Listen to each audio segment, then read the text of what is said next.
Hey, what's up guys? John here. Warren Buffett and Berkshire Hathaway are sitting on roughly $300 billion worth of cash. You're sitting on $168 billion of cash, which you told us today is now more than $182 billion. What is Buffett waiting for? He continues to unload stock, whether it be Bank of America or Apple. Warren Buffett's selling spree of Bank of America continues, totaling $982 million. Warren Buffett's Berkshire Hathaway. They sold nearly half their stake in Apple. It follows Berkshire selling of Bank of America shares for 12 straight days. As well as many other very smart and astute business people and professionals are unloading stock. I'm not talking about the average millionaire. I'm talking about 100 millionaires and above. The billionaires of the world are only doing one thing, that's selling. A string of high-profile CEOs, founders, and heirs are selling a massive amount of stocks at their own companies lately. I mean, you have Steve Cohen, Andreas Halvorson, Lee Ansley, Ken Griffin, Jonathan Soros, David Tepper. You have Jamie Dimon, the CEO of the world's largest bank. You have all these major players selling. JP Morgan CEO Jamie Dimon planning his first stock sale since taking over as CEO nearly 2 decades ago. Now, some could speculate that maybe they think it's the height of the market, but others might be looking at things a little bit more closely, wondering what is the real picture? Is it just the all-time highs, or are we walking into a structural change that's unfolding in America? Well, when you look at the new proposals for taxes on these unrealized gains and taxes on unrealized gains inside of real estate, what you'll see is that we could be walking into a whole new different country, a country which does not favor capitalism, meaning that all this stock that they're sitting on, if it's taxed at 25% per year, why would they hold it? Why would they hold this stock? They wouldn't. They'd be selling, which would make perfect sense for what's exactly happening now. But you got to look at what's happening inside of real estate. You have to look at where this whole thing is going to get a clear picture of what America might look like in 2025. We're almost in September. We have 3-4 months left at the end of this year, and then a whole new world could form. You should be prepared for this world. I know I'm studying to learn about all these changes because these changes coming in every single day. Changes most people would think, not my lifetime, John, never here, not in this country. You look at the polls and you look at where this is all likely headed, realize that it probably would pay to prepare. In this video, I'm going to break it down and show you exactly what's going on. Please hit the like button, YouTube will share the content, educate more people about where America's really headed. Possibly, hopefully not, but possibly. If you'd like to fix your credit, we'd love to help you at my company, GreatCreditFast.com. That's GreatCreditFast.com. If you have late payments, medical bills, charge-offs, foreclosures, bankruptcies, repossessions, or any negative or derogatory items on your credit report, go to GreatCreditFast.com. Click the link in the description just below this video. Schedule a free call for tomorrow and check out reviews on Trustpilot. Take a look at this. So, I mean, this is crazy. He cashed out $183 million. You have Leon Black, Jamie Dimon, the Walmart family, the Walton family. They've already sold $11 billion. In 2021, Zuckerberg sold stock every single day, every trading day, the entire year. Every trading day, the entire year. You look at insider trading and ownership, you can look at all of the buy orders. It's all sell. Every single one, every single transaction is a sale. They're not buying anything. They're not buying anything. What are the odds that they're literally just unloading shares knowing that the market is just going to keep ripping higher? Very unlikely. Now, this is what I find very fascinating. This interview, look at this. And sure, and all the revenue that comes in from these unrealized gains taxes and the other taxes in the Harris plan are going to go to creating what she calls more opportunity. It's to make sure. Call it the opportunity economy. It's a $5 trillion tax plan. We will create what I call an opportunity economy where everyone has the chance to compete and a chance to succeed. We're going after unrealized gains, increasing capital gains. It's basically taking away the incentive of contributing into the economy. And it's also punishing those that are business people, those that are creating net value for the economy. And it just incentivizes dependence, which if you look at the way in which the world's going, that's kind of in line with some of these policies. So Kamala Harris, economic advisor, confirms plan to tax unrealized gains.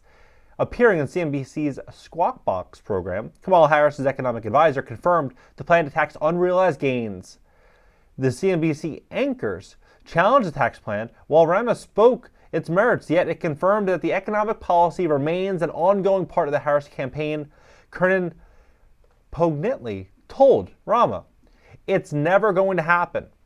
Now, look at this. What I find fascinating and why I think this actually could happen is this was called 14 months ago. Says the least popular VP ever, according to NBC, right? 49% of registered voters had a negative view, right? Now that's not what's happening. This came out today, 48% of voters love her, right? So you have to ask yourself, you go from 49% didn't like it to now 48% are positively in favor. To me, it's looking like we could see a Kamala W here, and she might be able to take this thing, and we got to prepare for it. And now, these unrealized gains, I want to be very, very clear. These are people for $100 million net worth or more. So you might think, look, John, I got a house. I'm worth $100,000. I have $100,000 in equity in my home.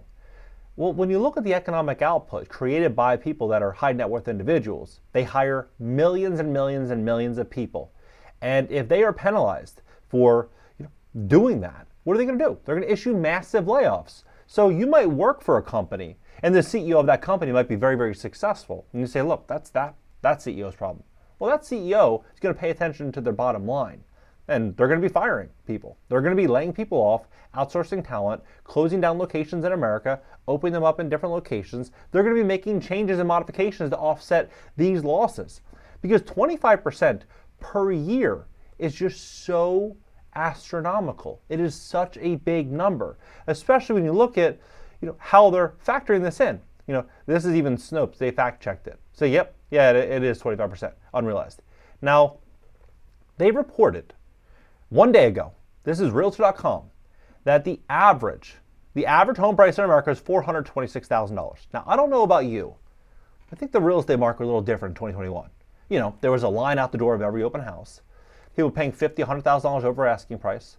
No contingencies. Inspections, who needs it? Appraisal, waive it. It was a free-for-all. It was an amazing time to be a home seller. But somehow, today, home prices are higher than they were back then. How is that possible? How is it possible?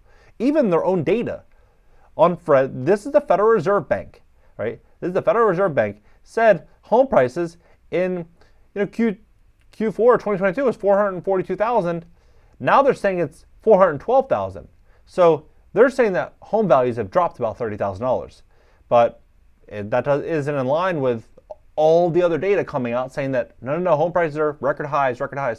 If you're taxing unrealized gains and they're viewing these homes being worth a lot more than what the market would actually fetch, which I recently saw a post on Twitter about a property that was assessed at a value of $1.535 million that just sold for $839,000. So it was basically assessed at 2 times the true value.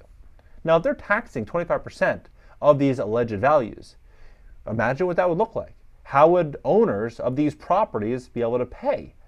They likely would not, right? It would cost them more to own the home than it would be just to rent. And so we could be walking into a scenario where private equity firms that might be holding on to tens of thousands of homes might be penalized by doing so. And if they unload properties, what would that mean for people's home values? They probably won't, but I'm just making a point here. If you're taxed 25% on these unrealized gains, there's going to be ripple effects that are going to impact all aspects of the economy. And I think the odds of this happening are greater than 50%. Pending home sales right now are at the lowest level since 2001, but home prices are at all-time highs, right? Make that make sense.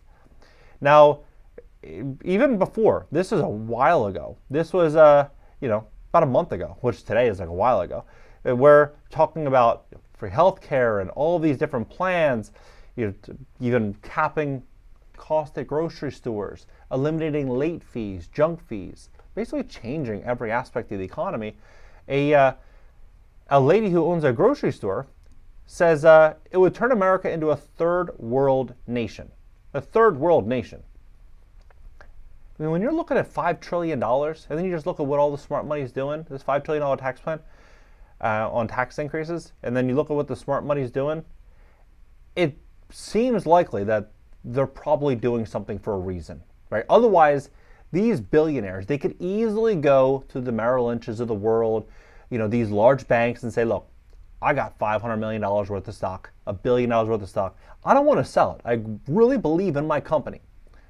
But lend me $500 million and I'll put up $700 million in collateral in the stock, right? And they'll lend you $500 million. Go out there, buying yachts, buying boats, because they don't spend money that they earn on their salaries. They borrow and they lend, or they borrow and then they invest. They borrow and then they invest. They borrow and they invest. It's all an untaxable event, right? Why would they sell right now and pay taxes on this where they could just get a loan out against the stock? Well, the reason for it is because if they think something really, really big is coming, maybe a major tax bill, it might be better off just to pay the capital gains one time, right now at an all-time high in their valuation of their stock, than trying to basically escape a fire in a movie theater where there's only 2 exits and 200 people inside the theater, right? Where it's a race to the bottom. Warren Buffett sold another $1 billion. Well, it's technically, numbers are important. 982 million is what he sold. He sold 982 million, but he sold tons and tons and tons of Bank of America stock the last month and a half, 2 months. And he's also selling, Apple stock. He sold around 390 million shares of Apple, talking about half of his entire position in Apple he was selling.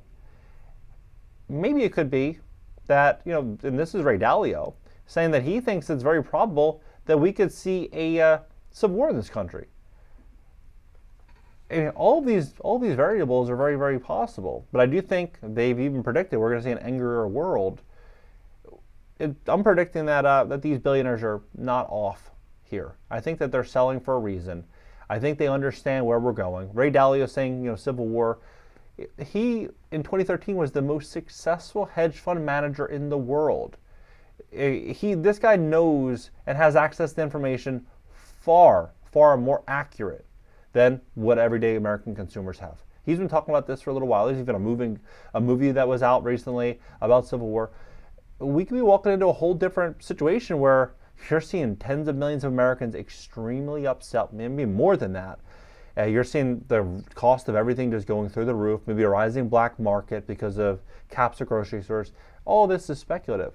But when you see the policies and you see what the polls are saying and you see what the billionaires are doing, I mean, add it all up together, something's going to happen. What do you think about this entire situation? And I'm not saying this to get anyone concerned, but when you look at the facts say something is wrong and something could really get potentially bad in this country. Let's have a conversation below. If you'd like to fix your credit, we'd love to help you at my company, greatcreditfast.com. That's greatcreditfast.com. If you have late payments, medical bills, charge-offs, foreclosures, bankruptcies, repossessions, or any negative or derogatory items in your credit report, go to greatcreditfast.com. Click the link in the description just below this video. Schedule a free call for tomorrow and check out reviews on Trustpilot. Catch you next video.